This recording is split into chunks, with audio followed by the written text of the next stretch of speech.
بسم اللہ الرحمن الرحیم۔ السلام علیکم، میں رسین حیدر مظہر ہوں اور آپ میرا یہ ویلاگ دیکھ رہے ہیں۔ ناظرین، پاکستان اور بھارت کے قانون میں 295 نمبر کی جو شک ہے، یہ وہ شک ہے جو توہین مذہب کے ساتھ ڈیل کرتی ہے، اور 1947 سے لے کر آج 2025 تک آپ ماضی اٹھا کر دیکھ لیں تو 295 کی شک ہمیشہ سے غلط طریقے سے استعمال کی جاتی رہی ہے، اور ہمارے ملک کے اندر جب بھی کسی شخص کے اوپر کوئی الزام لگانا ہو، بغیر کسی ایویڈنس کے الزام لگانا ہو، تو اسے 295 کے اندر انوالو کر کے جیل کی سلاخوں کے پیچھے ڈالنے کی کوشش کی جاتی ہے۔ 295 یہ ایک شک ہے۔ اب اگر فرض کیا میرے پاس ایک گاڑی ہے اور اس گاڑی کا نمبر جو ہے وہ 295 ہے، تو کیا میں توہین مذہب کا مرتکب ہو گیا؟ آیا میرے پاس ایک گھر ہے اور اس گھر کا نمبر 295 ہے، تو کیا میں نے توہین مذہب کی؟ کیا میرے موبائل میں جو سم کارڈ ہے، اس سم کارڈ کے اینڈ پر اگر 295 آتا ہے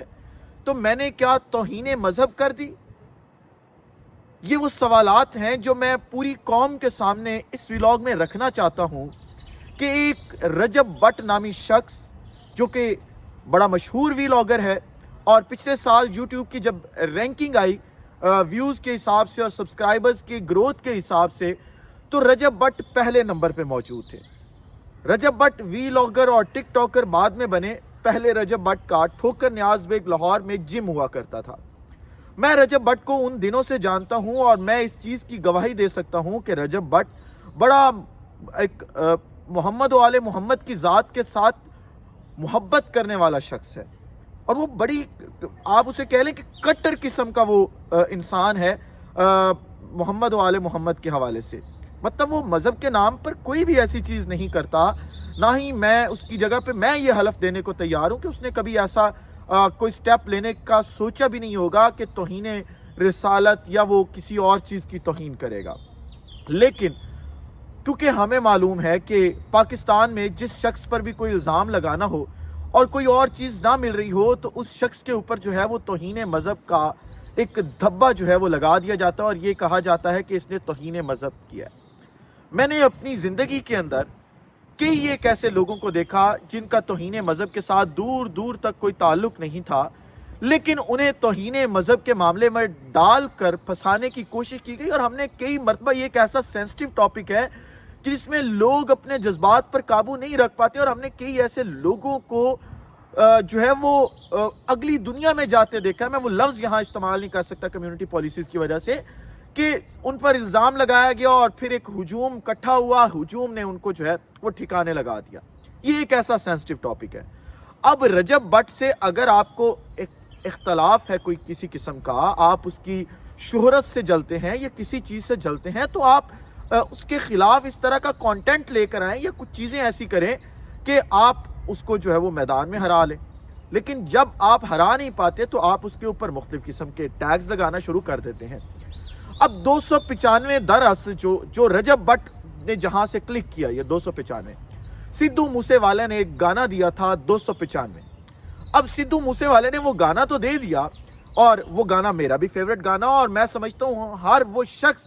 جو کھل کر بات کرتا ہے یا جو سمجھتا ہے کہ کھل کر بات ہونی چاہیے، 295 وہ گانا سنتا ہوگا۔ میں بڑے شوق سے 295 گانا سنتا ہوں۔ اب اگر فرض کیا میں اپنی اس جیکٹ کے اوپر یہاں پہ 295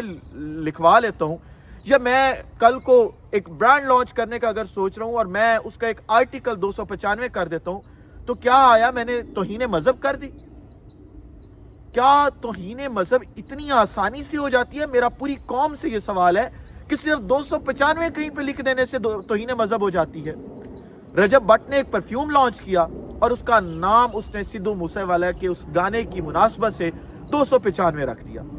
اب اس 295 کے اوپر اتنا واویلا ہوا کہ رجب بٹ پر 2 FIRs لانچ کر دی گئی ہیں۔ ایک FIR جو ہے وہ لاہور کے اندر جو ہے وہ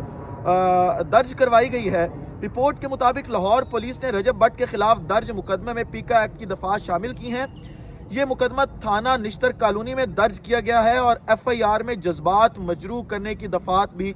شامل کی گئی ہیں۔ ایف آئی آر میں رجب بٹ کی جانب سے نیا پرفیوم متعارف کروانے کا بھی حوالہ دیا گیا ہے، جس پر مختلف حلقوں کی جانب سے شدید رد عمل آیا ہے۔ ایک تو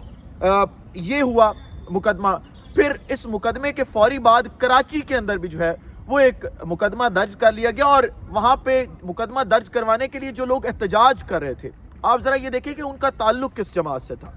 ان کا تعلق تحریک لبیک پاکستان سے تھا، اور تحریک لبیک پاکستان کے حوالے سے مجھے اتنے اختلافات ہیں، اتنے اعتراضات ہیں کہ آپ اگر سعد رضوی کو بھی میرے سامنے بٹھائیں گے تو میں اس کو بھی 10 منٹ میں جھوٹا ثابت کر سکتا ہوں کہ کس طرح سے صرف اپنی ایک دکان چلانے کے لیے یہ مختلف قسم کی چیزوں کا جو ہے وہ سہارا لیتے ہیں۔ توہین مذہب، توہین رسالت، توہین اہل بیت، توہین صحابہ، یہ بہت واسٹ ٹاپکس ہیں، ان پر کھل کر بات ہو سکتی ہے۔ یہ نہیں ہے کہ کسی نے 295 اپنے پرفیوم کا نام رکھ دیا اور آپ نے کہا کہ جی کیونکہ آئین پاکستان کے آرٹیکل 295A اور آرٹیکل 295C توہین مذہب کو ڈیل کرتے ہیں تو یہ توہین مذہب ہو گئی اور پرچہ درج کر دو۔ یہ ہمارا پاکستان کا قانون ہے، اور اس وقت کی اطلاعات کے مطابق کیونکہ سوشل میڈیا پر مختلف قسم کی خبریں گردش کر رہی ہیں اور یہ کہا جا رہا ہے کہ جی کیونکہ آج تیسرا دن ہے رجب بٹ نے کوئی ویلاگ اپنا اپلوڈ نہیں کیا، کوئی ٹک ٹاک نہیں کی، تو یہ کہا جا رہا ہے کہ رجب بٹ جو ہے وہ پاکستان چھوڑ کر بیرون ملک فرار ہو چکے ہیں، اور مختلف لوگ کہہ رہے ہیں کہ رجب بٹ اس وقت دبئی میں موجود ہیں۔ میری مصدقہ اطلاعات کے مطابق جو ہے وہ رجب بٹ کہیں فرار نہیں ہوئے، وہ پاکستان میں موجود ہیں، وہ چیزوں کو نارملائز کرنے کی کوشش کر رہے ہیں اور وہ قانون کے کٹہرے میں بھی جانے کو تیار ہیں۔ لیکن مسئلہ یہاں پہ یہ ہے کہ رجب بٹ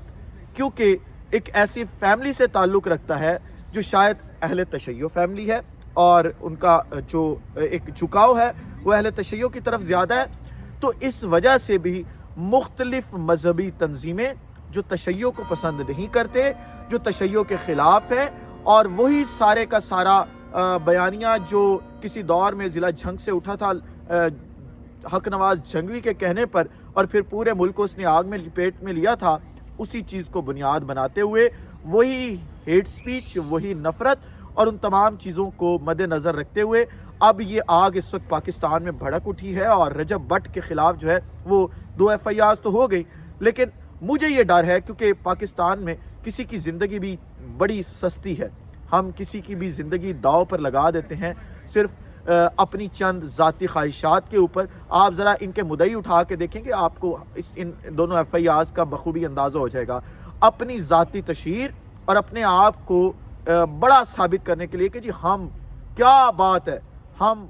مذہب سے محبت کرتے ہیں، ہم شاعر اسلام سے محبت کرتے ہیں، یہ محبت ثابت کرنے کے لیے ایک شخص کی زندگی کو اس وقت پاکستان میں داؤ پر لگا دیا گیا ہے۔ میں امید کرتا ہوں کہ ریاستی ادارے اور حکومت پاکستان، خاص طور پر حکومت پنجاب، اس چیز کے اوپر جو ہے وہ سختی سے نوٹس دے گی،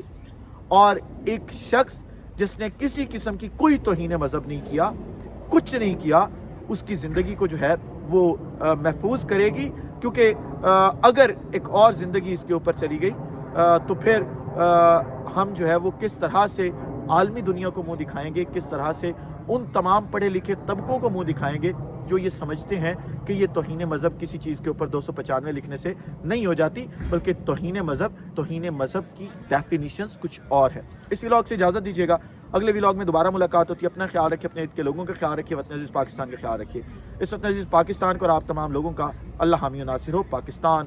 زندہ باد۔